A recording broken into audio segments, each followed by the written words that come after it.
آلاء ربكما تكذبان۔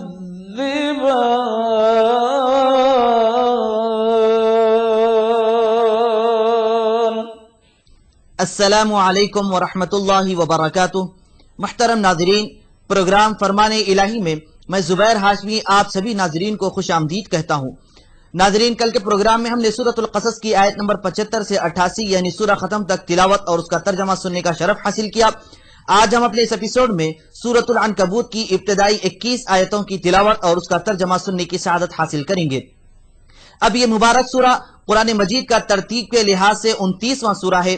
اس سورہ مبارکہ میں 7 رکوع اور 69 آیتیں ہیں۔ اس سورہ کو العنکبوت اس لیے کہا جاتا ہے کیونکہ عنکبوت کے معنی آتے ہیں مکڑی کے، اور اس کی آیت نمبر 41 میں مکڑی کا ذکر کیا گیا، اور اسی طریقے سے یہ مبارک سورہ مکہ مکرمہ میں نازل کیا گیا۔ اس کی ابتدا حروف مقطعات یعنی الف لام میم سے کی جا رہی ہے۔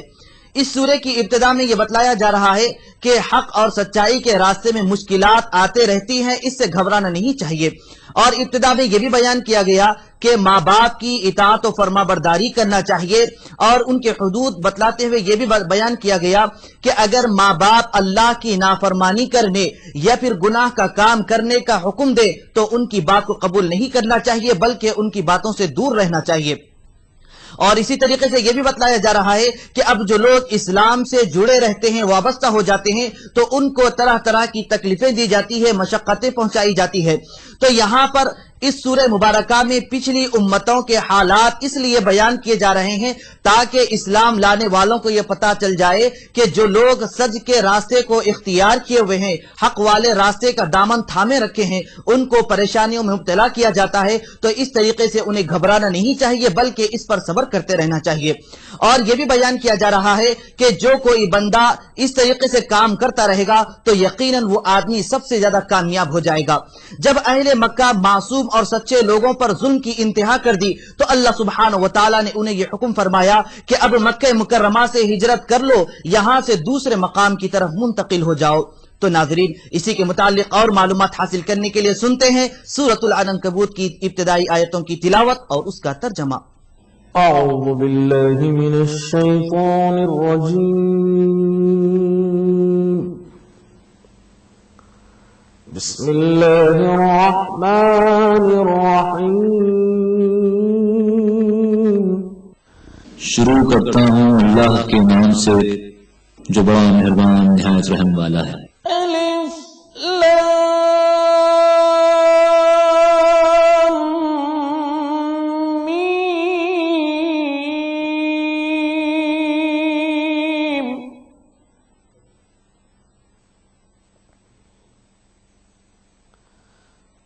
احسب الناس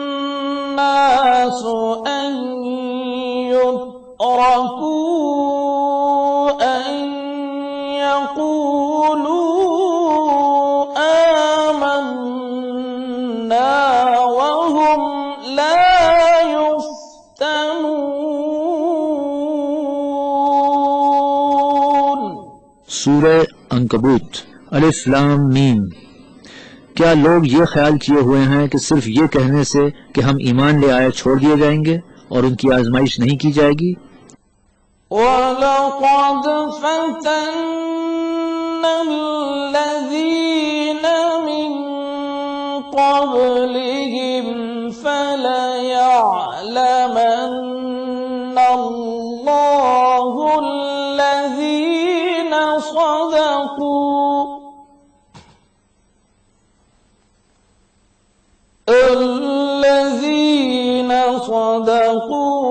وَلَيَعْلَمَنَّ الْكَاذِبِينَ۔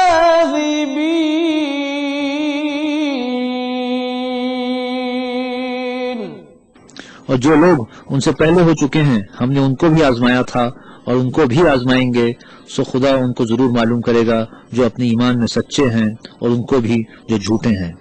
أَمْ حَسِبَ الَّذِينَ يَعْمَلُونَ السَّيِّئَاتِ أَن يَسْبِقُونَ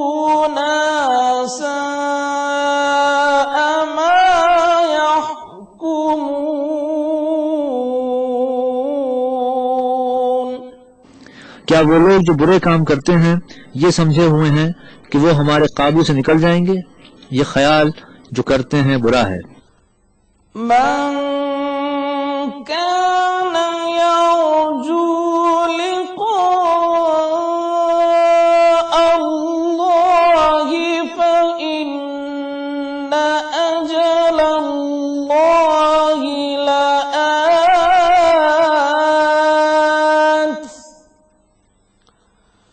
وهو السميع العليم۔ جو شخص اللہ کی ملاقات کی امید رکھتا ہو تو اللہ کا مقرر کیا ہوا وقت ضرور آنے والا ہے، اور وہ سننے والا اور جاننے والا ہے۔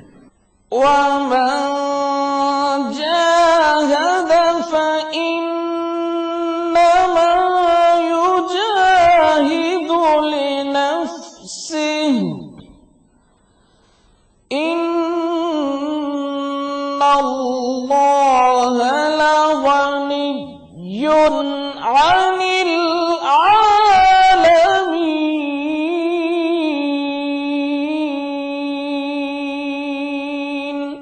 اور جو شخص محنت کرتا ہے تو اپنے ہی فائدے کے لیے محنت کرتا ہے، اور اللہ تو سارے جہان سے بے نیاز ہے۔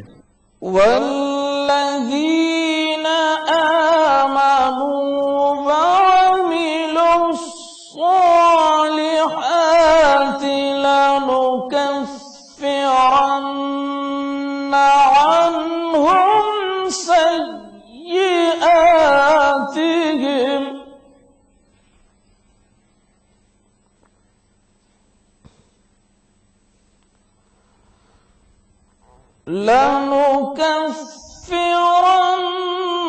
عنهم سيئاتهم ولنجزينهم أحسن الذي كانوا يعملون۔ اور جو لوگ ایمان لائے اور نیک عمل کرتے رہے ہم ان کے گناہوں کو ان سے دور کر دیں گے اور ان کو ان کے اعمال کا بہت اچھا بدلہ دیں گے۔ تلاوت اور ترجمہ جاری رہے گا۔ فی الحال ہم لیتے ہیں یہاں پر ایک چھوٹا سا وقفہ۔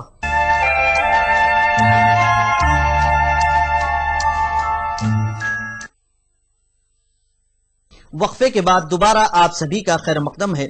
ناظرین محترم، سورۃ العنکبوت کی آیت نمبر 12 کا مفہوم ہے کہ انکار کرنے والے ایمان والوں سے یہ کہیں گے کہ اگر تم ہمارے راستے کو اختیار کریں گے تو ہم تمہارے گناہوں کا بوجھ اٹھا لیں گے۔ حالانکہ ان کے گناہ اتنے زیادہ ہو جائیں گے کہ خود وہ اپنا بوجھ اٹھا نہیں پائیں گے۔ دراصل ان کا عقیدہ یہ تھا کہ جب ہم مر جائیں گے تو دوبارہ زندہ نہیں کیے جائیں گے، لیکن اللہ سبحانہ و تعالی نے ان کا رد فرماتے ہوئے آیت نمبر 12 کو نازل فرمایا۔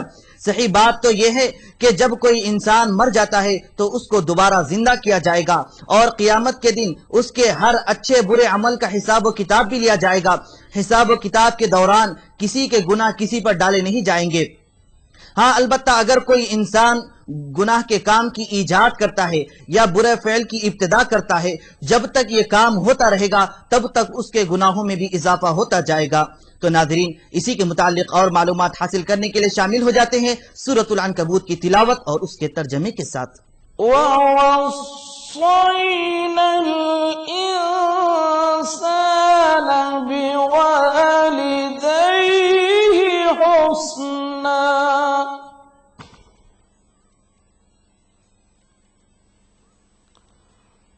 وَإِن جَاهَدَاكَ لِتُشْرِكَ بِي مَا لَيْسَ لَكَ بِهِ عِلْمٌ فَلَا تُطِعْهُمَا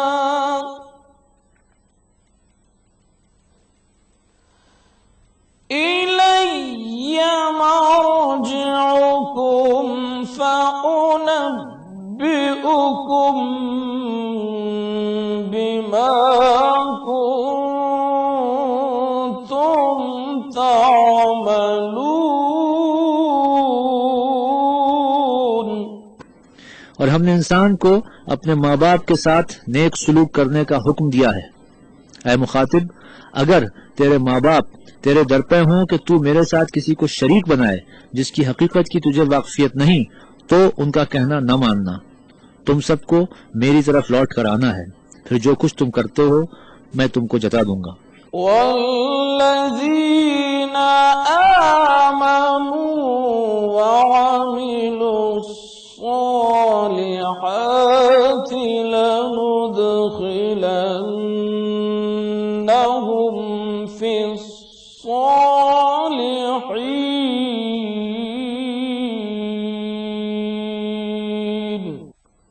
اور جو لوگ ایمان لائے اور نیک عمل کرتے رہے ان کو ہم نیک لوگوں میں داخل کریں گے۔ وَمِنَ النَّاسِ مَن يَقُولُ آمَنَّا بِاللَّهِ فَإِذَا أُوذِيَ فِي اللَّهِ جَعَلَ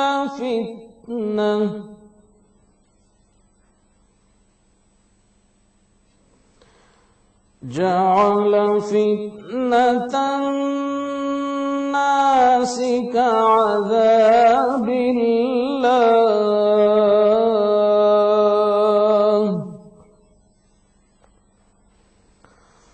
وَلَئِن جَاءَ نَصْرٌ مِّن رَّبِّكَ لَيَقُولُنَّ إِنَّا كُنَّا مَعَكُمْ أَوَلَيْسَ اللَّهُ بِأَعْلَمَ بِمَا فِي صُدُورِ الْعَالَمِينَ۔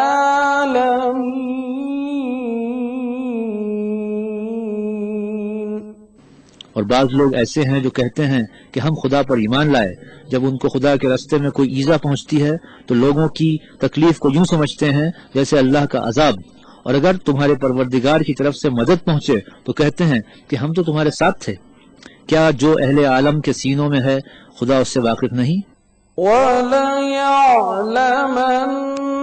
اللَّهُ الَّذِينَ آمَنُوا وَلَيَعْلَمَنَّ الْمُنَافِقِينَ۔ اور اللہ ان کو ضرور معلوم کرے گا جو سچے مومن ہیں، اور منافقوں کو بھی معلوم کر کے رہے گا۔ وَقَالَ الَّذِينَ كَفَرُوا لِلَّذِينَ آمَنُوا اتَّبِعُوا سَبِيلَنَا وَلْنَحْمِلْ خَطَايَاكُمْ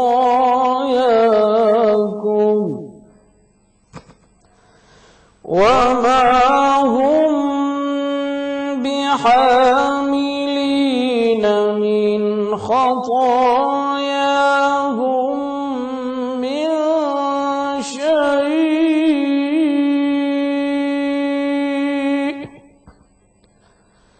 إِنَّهُمْ لَكَاذِبُونَ۔ اور جو کافر ہیں وہ مومنوں سے کہتے ہیں کہ ہمارے طریقے کی پیروی کرو، ہم تمہارے گناہ اٹھا لیں گے، حالانکہ وہ ان کے گناہوں کا کچھ بھی بوجھ اٹھانے والے نہیں، کچھ شک نہیں کہ یہ جھوٹے ہیں۔ تلاوت اور ترجمہ جاری رہے گا۔ فی الحال ہم لیتے ہیں یہاں پر ایک چھوٹا سا وقفہ۔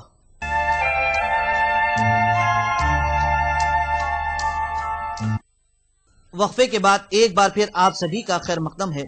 ناظرین محترم، جیسا کہ ہم نے سورۃ العنکبوت کی ابتدا میں یہ بتلایا تھا کہ اس سورہ مبارکہ میں اللہ سبحانہ و تعالیٰ نے نبیوں کے اور ان کے قوم کے حالات کو بیان کیا۔ اس سورہ کی آیت نمبر 14 اور 15 میں حضرت نوح علیہ السلام کا تذکرہ کیا گیا۔ اس میں یہ فرمایا گیا کہ حضرت نوح علیہ السلام اپنی قوم کے لیے اپنی 950 سالہ زندگی کو وقف کر دیے، لیکن چند لوگ ہی اسلام لے آئے، باقی کے لوگ صدیوں تک آپ کا انکار کرتے رہے اور اسلام سے دور رہے۔ اب جب ان لوگوں کی انتہا ہو گئی انکار کی، تو اللہ سبحانہ و تعالیٰ نے طوفان کی شکل میں ان پر عذاب کو نازل فرمایا، اور اس عذاب کے ذریعے تمام لوگوں کو ہلاک و برباد کر دیا گیا، سوائے ان لوگوں کے جو حضرت نوح علیہ السلام کے ساتھ کشتی میں سوار تھے۔ اب تاریخ میں اس کشتی اور اس طوفان کے بارے میں یہ لکھا گیا ہے کہ وہ طوفان اس وقت سارے زمین پر آیا تھا۔ تو ناظرین، اسی کے متعلق اور معلومات حاصل کرنے کے لیے سنتے ہیں سورۃ العنکبوت کی آج کی آخری آیتوں کی تلاوت اور اس کا ترجمہ۔ وَلَيَحْمِلُنَّ أَثْقَالَهُمْ وَأَثْقَالًا مَعَ أَثْقَالِهِمْ وَلَيُسْأَلُنَّ يَوْمَ الْقِيَامَةِ عَمَّا كَانُوا يَفْتَرُونَ۔ اور یہ اپنے بوجھ بھی اٹھائیں گے اور اپنے بوجھوں کے ساتھ اور لوگوں کے بوجھ بھی، اور جو بہتان یہ باندھتے رہے، قیامت کے دن ان کی ان سے ضرور پرسش ہوگی۔ وَلَقَدْ أَرْسَلْنَا نُوحًا إِلَىٰ قَوْمِهِ فَلَبِثَ فِيهِمْ أَلْفَ سَنَةٍ إِلَّا 50 عَامًا فَأَخَذَهُمُ الطُّوفَانُ وَهُمْ ظَالِمُونَ۔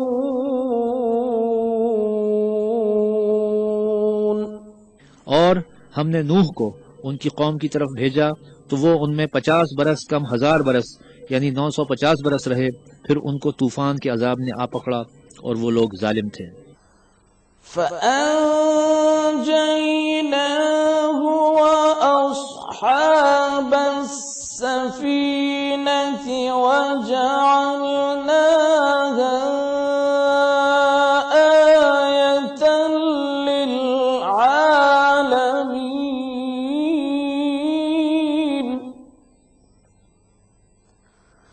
وَإِبْرَاهِيمَ إِذْ قَالَ لِقَوْمِهِ اعْبُدُوا اللَّهَ وَاتَّقُوهُ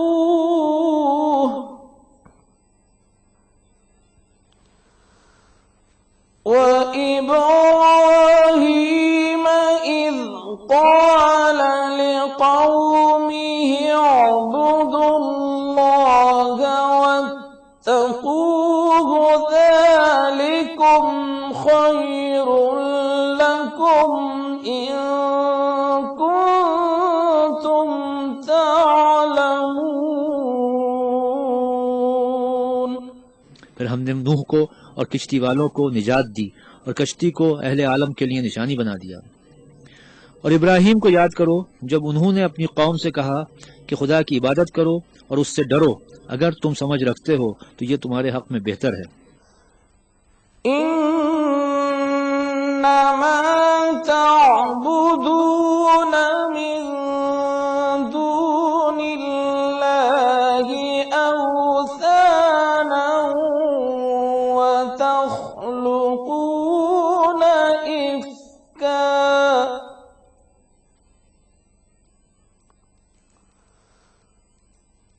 إِنَّ الَّذِينَ تَعْبُدُونَ مِن دُونِ اللَّهِ لَا يَمْلِكُونَ لَكُمْ رِزْقًا فَابْتَغُوا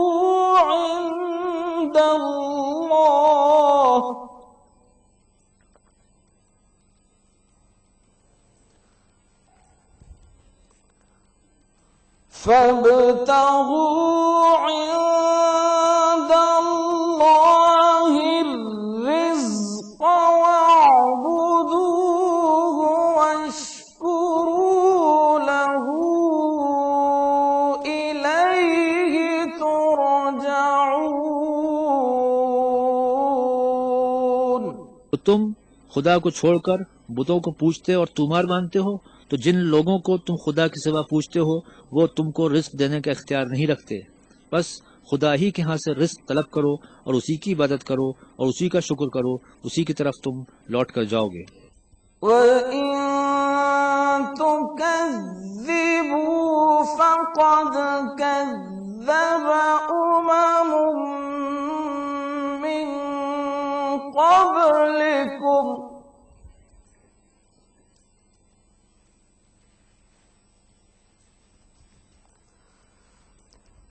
وَمَا عَلَى الرَّسُولِ إِلَّا الْبَلَاغُ الْمُبِينُ۔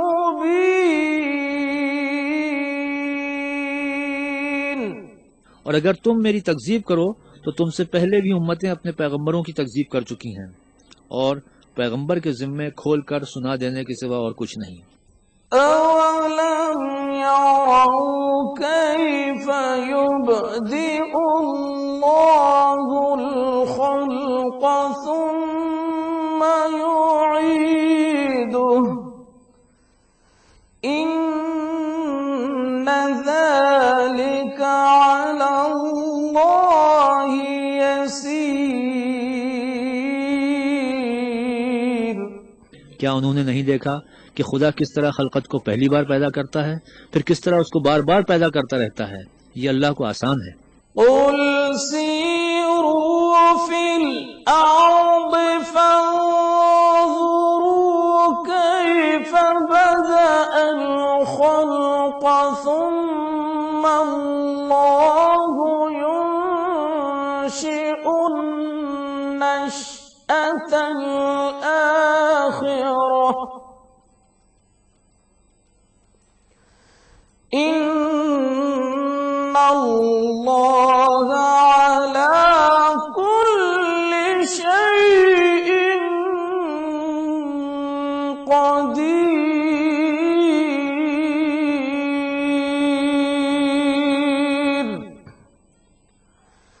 يُعَذِّبُ مَن يَشَاءُ وَيَرْحَمُ مَن يَشَاءُ وَإِلَيْهِ تُقْلَبُونَ۔ صدق اللہ العظیم۔ کہہ دو کہ ملک میں چلا پھرا کرو اور دیکھو کہ ہم نے کس طرح خلقت کو پہلی دفعہ پیدا کیا ہے، پھر خدا ہی پچھلی پیدائش پیدا کرے گا۔ بے شک خدا ہر چیز پر قادر ہے، وہ جسے چاہے عذاب دے اور جس پر چاہے رحم کرے، اور اسی کی طرف تم لوٹائے جاؤ گے۔ اللہ عز و جل سے دعا ہے کہ وہ ہم سب کو صراط مستقیم پر صحیح طریقے سے گامزن رہنے کی توفیق نصیب فرمائے۔ ناظرین، آپ ہمیں اپنے خطوط کے ذریعے اپنی گراں قدر آراء ارسال کر سکتے ہیں۔ اس کے لیے ہمارا پتہ ہے فرمان الہی ETV Urdu, Ramoji Film City, Hyderabad 501512۔ انشاءاللہ کل ہم دوبارہ اسی وقت سورۃ العنکبوت کی تلاوت میں حضرت ابراہیم علیہ السلام کے بارے میں سنیں گے۔ تب تک کے لیے آپ ہمیں اور ہماری پوری ٹیم کو اجازت دیجیے۔ اللہ حافظ۔